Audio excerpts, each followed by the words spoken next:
Hi అండి, welcome to my channel Lavanya kitchen. ఈ వీడియోలో నేను చూపించబోయే రెసిపీ వచ్చేసి చేపల ఫ్రై అయితే ఎలా తయారు చేసుకోవాలో చూపిస్తానండి. చాలా చాలా బాగుంటుంది టేస్ట్ అయితేని. ఇవి వచ్చేసి సముద్రం చేపలండి. వీటితో ఫ్రై చేసుకుంటే చాలా చాలా బాగుంటాయి. చూస్తున్నారు కదా, చూస్తుంటేనే నోరు ఊరిపోతుంది, అంత బాగున్నాయి టేస్ట్ అయితేని. మీరు కూడా తప్పకుండా ట్రై చేసి చూసి ఎలా వచ్చాయో నాకైతే కామెంట్లో చెప్పండి. ఇప్పుడైతే ఇవి చేపల ఫ్రై అయితే ఎలా తయారు చేసుకోవాలో చూపిస్తాను, చూసేయండి. ముందుగా అయితే చేప ముక్కలను అయితే తీసుకోవాలి. వీటిని అయితే శుభ్రంగా క్లీన్ చేసుకుని అయితే పెట్టుకున్నాను. ఇవి చూస్తున్నారు కదా, ఇవి ఏం చేప అనేది మీకు తెలిస్తే కామెంట్లో అయితే చెప్పండి. వీటిని అయితే క్లీన్ చేసుకుని పక్కన పెట్టుకుని ఇప్పుడైతే ఒక ప్లేట్ తీసుకుని అందులోకి 1 స్పూన్ సాల్ట్, 2 స్పూన్లు కారం, అలాగే కొంచెం పసుపు, ఒక 4 స్పూన్లు కార్న్ఫ్లోర్ మరీ ఎక్కువేం అవ్వదండి, అంటే నేను తీసుకున్న చేప ముక్కలకి కరెక్ట్గా సరిపోతుంది. అలాగే 1 స్పూన్ మసాలా పేస్ట్ అయితే వేసుకున్నాను. అలాగే ఇందులో ఒక అరచెక్క నిమ్మరసం అయితే వేసుకోవాలి. నిమ్మకాయ అంతా కూడా వేసుకోవచ్చండి, బాగుంటుంది టేస్ట్ అయితేని. ఇలా వేసేసుకున్న తర్వాత ఇది బాగా కలుపుకోవాలి. ఇలా సరిపోకపోతే కొంచెం ఆయిల్ అయినా వాటర్ అయినా వేసుకుని బాగా మొత్తం ఇలా నేను చూపించే విధంగా అయితే మసాలా అంతా ప్రిపేర్ చేసుకోవాలండి. చూస్తున్నారు కదా, ఇలా అయితే ఉండాలి మసాలా అంతానే. ఇప్పుడైతే మనకి మసాలా రెడీ అయిపోయిందండి. ఇప్పుడు మనం చేప ముక్కలకైతే పట్టించుకోవాలి. ఇవన్నీ ముక్కలకు పట్టించేసుకోవాలి. ఇప్పుడైతే నేను పట్టిస్తున్నాను చూడండి. ఇలా అయితే ముక్క అంతా అవ్వేలాగా మొత్తం ఇలా పట్టించుకోవాలండి. ఇందులో వేసిన మసాలా అయితే నేను ఆల్రెడీ ఇంట్లో ప్రిపేర్ చేసుకుని అయితే పెట్టుకున్నానండి. ఆ మసాలా అయితే వేసుకున్నాను. చాలా బాగుంటుంది టేస్ట్ అయితేని. ఇలా సింపుల్గా చేసేసుకోవచ్చండి చేపల ఫ్రై అయితేని. మనం ఎక్కువ కష్టపడక్కర్లేదు. ఆయిల్ కూడా మరీ ఎక్కువేమి వేసేసుకుని అయితే ఫ్రై చేసుకోక్కర్లేదండి. మనం కొంచెం ఆయిల్తోనే ఫ్రై చేసేసుకోవచ్చు.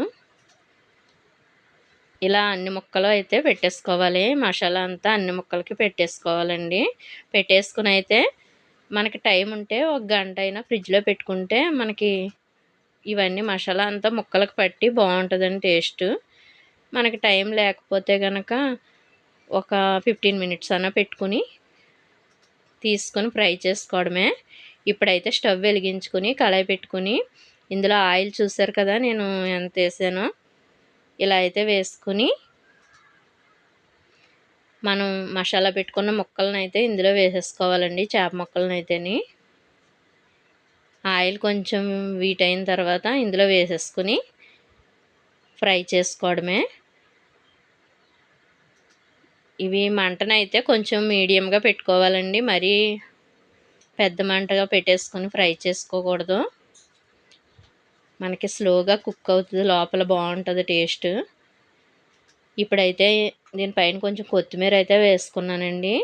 మనం ముక్కలు వేసిన తర్వాత ఒక 10 నిమిషాలు అలా వదిలేయాలండి. అప్పుడే మనకి బాగా ఫ్రై అవుతాయి. మంటని పెద్ద మంట పెట్టకుండా మీడియంగా పెట్టుకుని అలా వదిలేయాలండి. 10 నిమిషాలు వదిలేస్తే చూసారా ఎంత బాగా వస్తున్నాయో, ముక్కలు ఎంత బాగా ఫ్రై అయ్యాయో చూసారు కదా. ఇలా మనం అయితే తిరగేసేసుకోవాలి. అన్ని ముక్కల్ని ఇలా తిరగేసుకోవాలండి. చాలా చాలా ఈజీగా వచ్చేస్తున్నాయి చూసారు కదా. మనం అసలు ఏం చేయక్కర్లేదు. ఇలా అంటే అలా తిరగేసేసుకోవడమే అంత ఈజీగాని. చూస్తున్నారు కదా, 2 వైపులా ఇలా వేగిపోయిన తర్వాత తీసేసుకోవడమే. మనం తిరగేసిన తర్వాత కూడా ఒక 10 నిమిషాలు అలా ఉంచితే మనకి ఫ్రై అయితే రెడీ అయిపోద్దండి. ఇక్కడైతే మనకి ముక్కలు అయితే ఫ్రై అయిపోయాయి. చూస్తున్నారు కదా ఎంత మంచి కలర్ వచ్చినాయో. టేస్ట్ కూడా అంతే బాగున్నాయండి. టేస్ట్ కూడా చాలా చాలా బాగున్నాయి. ఎంత సింపుల్గా చేసేసుకోవచ్చు అంటే మనం చాలా చాలా ఈజీ. మీరు కూడా తప్పకుండా ట్రై చేసి చూడండి. అంతేనండి, చేప ముక్కల ఫ్రై అయితే రెడీ అయిపోయింది. చూస్తుంటే చూడండి ఎంత బాగా ఏగాయంటే క్రిస్పీగా చాలా చాలా బాగున్నాయండి. చూస్తుంటేనే నోరు ఊరిపోతున్నాయి కదండి. మీరు కూడా ట్రై చేసి చూసి ఎలా వచ్చాయో నాకైతే కామెంట్లో చెప్పండి. చూస్తున్నారు కదా, ముక్క కూడా మనకి లోపల చాలా బాగా కుక్ అవ్వింది. ఎంత బాగా ఉడికిందో చూడండి. అలాగే నా వీడియోస్ కనుక మీకు నచ్చినట్లయితే లైక్ చేయండి, షేర్ చేయండి, సబ్స్క్రైబ్ చేసుకోండి. Thank you for watching.